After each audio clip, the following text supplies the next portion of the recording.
ഭരണമാറ്റം ഉണ്ടാകും എന്ന് പറയുന്നു. ഭരണമാറ്റം എന്നുള്ളത് നിലവിൽ മൈനോറിറ്റി വോട്ട് കൺസോളിഡേഷൻ പ്ലസ് ഭരണ തുടർച്ചയുടെ മടുപ്പാണ് എന്നതിനും അപ്പുറത്തേക്കുള്ള സർക്കാരിനെതിരെയുള്ള ഒരു സർക്കാരിന്റെ ജനങ്ങളുടെ ശക്തമായ എക്സിറ്റ് പോൾ ഫലങ്ങൾ പ്രകാരം അങ്ങനെയാണെങ്കിൽ ഐ സ്റ്റിൽ പ്രെഡിക്റ്റ് കഴിഞ്ഞ തവണ സംഭവിച്ചതുപോലെ തന്നെ ഒരു വലിയ ക്ലീൻ സ്വീപ്പ് ഒരൊറ്റ ഏജൻസി പ്രവചിച്ചില്ലല്ലോ.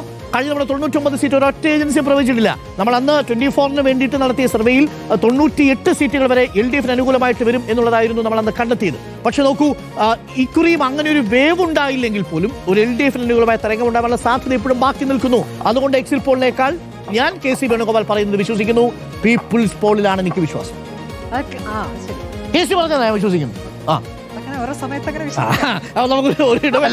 ഈ കണക്ക് പ്രകാരമാണെങ്കിൽ കണ്ണൂരിലൊക്കെ അല്ല അരുൺ സാറേ, ഈ കണക്ക് പ്രകാരമാണെങ്കിൽ ഈ പറയുന്ന കണക്ക് പ്രകാരമാണെങ്കിൽ കണ്ണൂർ 5 സീറ്റ് കിട്ടണം, കാസർഗോഡ് 4 സീറ്റ് കിട്ടണം. അതെ, നമ്മൾ ഈ ചർച്ച തുടങ്ങിയ സമയത്തെ കഴിഞ്ഞ തവണത്തെ എക്സിറ്റ് പോളുകൾ 6 എണ്ണം തുടർ ഭരണം പ്രവചിച്ചു, 4 എണ്ണം നെക്ക് ടു നെക്ക് പ്രവചിച്ചു എന്നൊക്കെ പറയുമ്പോഴത്തുള്ള ഒരു കോൺഫിഡൻസ് ലെവൽ ഉണ്ടായിരുന്നു. ആകെ 4 എണ്ണം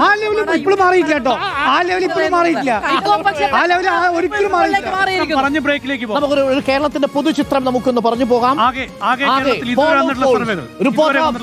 ഇതുവരെയുള്ള മുഴുവൻ ഏജൻസികളുടെയും കണക്കുകൾ ഒറ്റ നോട്ടത്തിൽ നോക്കിയാൽ പ്രേക്ഷകരെ നിങ്ങൾക്കറിയാം.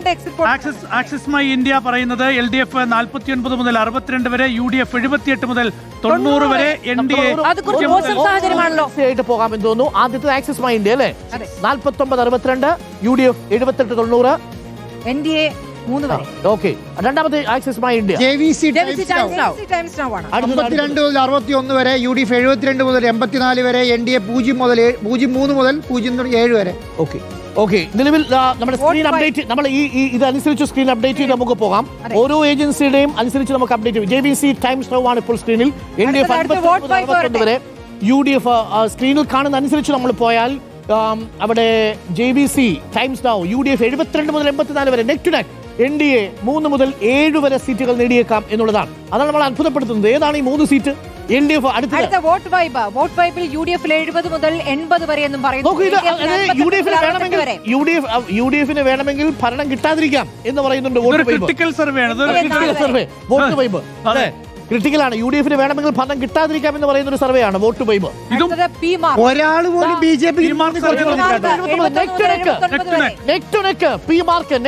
സ്മൃതി ഇതാ നോക്ക്, 71-69. എവിടെ ഭരണവിരുദ്ധ വികാരം?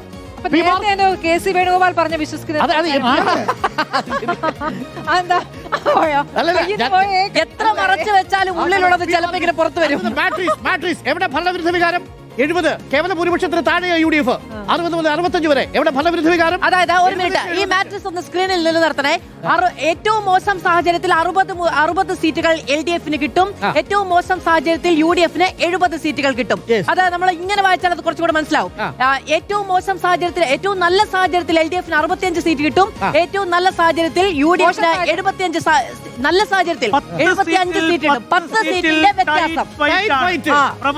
അത്രേ പറഞ്ഞു. നോക്കൂ, ഞാൻ എല്ലാ മീഡിയയിലും ഈ പറയുന്ന ചർച്ചകളിലും എല്ലാം പറഞ്ഞത് ഈ പറയുന്ന നെക്സ്റ്റ് നെക്ക് എന്ന് തന്നെയാണ്. ഞാൻ ഈ കാര്യത്തിൽ വിശ്വസിക്കുന്നില്ല. കാരണം എന്താ പറയുക, ഒരു ഏജൻസി പോലും ഏജൻസി പോലും 4 സീറ്റ് കുറച്ച് BJPക്ക് പറയുന്നില്ല. എല്ലാ ഏജൻസി 4 സീറ്റ് പറഞ്ഞല്ലോ, 2 സീറ്റ്. ഭരണവിരുദ്ധ വികാരമില്ലെങ്കിൽ, ഭരണ തുടർച്ചയുടെ ആനുകൂല്യമുള്ള, ഭരണ തുടർച്ചയിൽ വിശ്വസിക്കുന്ന ജനങ്ങൾ ഇടതുപക്ഷത്തിന് വോട്ട് ചെയ്യുന്ന കരുതുന്ന ആളാണ് ഞാൻ. ഭരണവിരുദ്ധ വികാരം എവിടെ? 68 പരമാവധി. അല്ല, എന്റെ ഒരു പരിചയത്തിലെ ഈ എക്സിറ്റ് പോൾ ഭരണവിരുദ്ധ വികാരം എന്നുള്ളതല്ല, ആര് ഭരിക്കുമെന്നതിന്റെ കണക്കാണ് മുന്നോട്ട് വെക്കുക എന്നുള്ളതാണ്. ഇത് ക്വാണ്ടിറ്റേറ്റീവ് ആണ്, ക്വാളിറ്റേറ്റീവ് അല്ല. 70 മുതൽ അത് മെത്തഡോളജി ചോദ്യം ചെയ്യേണ്ടി വരും. ക്വാണ്ടിറ്റേറ്റീവ് ആണ്, പറഞ്ഞു നിൽക്കാവുന്ന പി മാർക്ക് 71 ഉള്ളൂ. UDF 71 minimum. People's Pulse LDF 55 മുതൽ 65 വരെ, UDF 75 മുതൽ 85 വരെ, NDA 0 മുതൽ 3 വരെ. അതെ, പീപ്പിൾസ് പൾസ് 75 മുതൽ 85 വരെ. അപ്പോഴും 75 65 എവിടെ തരംഗം? എവിടെ തരംഗം? ആക്സിസ് മൈ ഇന്ത്യയുടെ പ്രവചനം ശരിയാണെങ്കിൽ 90 വരെ സീറ്റുകൾ കിട്ടുകയാണെങ്കിൽ there is a trend. ഇതാണ് ഒരുപക്ഷേ- ആദ്യമായിട്ട് ഒരുപക്ഷേ നമ്മളിപ്പോൾ കണ്ട Access by 7 India ഏജൻസിയിൽ മാത്രമാണ് ഒരേ ഒരു ഏജൻസിയാണ് ഇപ്പോൾ 90-ലേക്ക് തരംഗം എത്തുന്നത്. പറയുന്നത്. അതെ. ഒരേ ഒരു ഏജൻസിയാണ് തരംഗം പറയുന്നത്. ആ വോട്ട് വൈബ് നോക്ക്, തരംഗമില്ല, താഴെ പോയി. വോട്ട് വൈബിലും 70 മുതൽ 80. 70 ഉള്ളൂ. അപ്പുറത്ത് 68 ഉണ്ട് മാക്സിമം.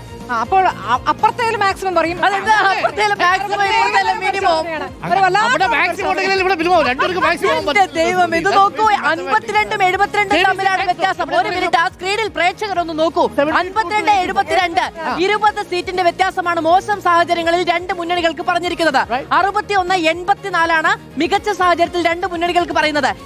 ഈ സ്ക്രീൻ ഇങ്ങനെയാണ് വായിക്കേണ്ടത്. അല്ലാതെ LDF-ന്റെ ഏറ്റവും മികച്ച സാഹചര്യവും UDF-ന്റെ ഏറ്റവും മോശം സാഹചര്യവും കമ്പയർ ചെയ്തിട്ട് ഫലം മനസ്സിലാകുന്നത് എനിക്ക് മനസ്സിലാവുന്നില്ല. ഒരു നിമിഷം ബാധു ആ വായിക്കുന്നതിൽ പ്രശ്നമുണ്ട്. അതെ അതെ ശരിയാ, അത് വായിക്കുന്നതിൽ പ്രശ്നമുള്ളൂ. ഡോക്ടർ അരുൺകുമാർ വളരെ കൃത്യമായി വായിക്കുന്ന പ്രേക്ഷകർ കേൾക്കാം. ഭരണ തുടർച്ച LDF വിശ്വസിക്കുന്നുണ്ടെങ്കിൽ ഭരണ തുടർച്ചയുണ്ട് എന്ന് വിശ്വസിക്കുന്ന LDF-ന് പരമാവധി 61 വരെ സീറ്റുകൾ കിട്ടാമെന്ന് പറയുന്നു ഏജൻസി.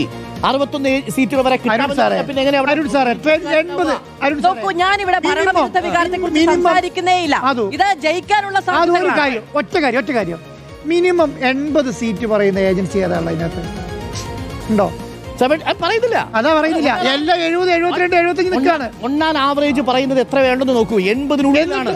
അത് 75 കൊടുക്കുകയും ചെയ്യും, 5 എണ്ണം 7 എണ്ണം NDK കൊടുക്കുകയും ചെയ്യും. മാട്രിക്സിന്റെ സർവേ നോക്കൂ, 70 to 75. ആശ്വസിക്കുക. മാട്രിക്സിന്റെ സർവേ 70 to 75.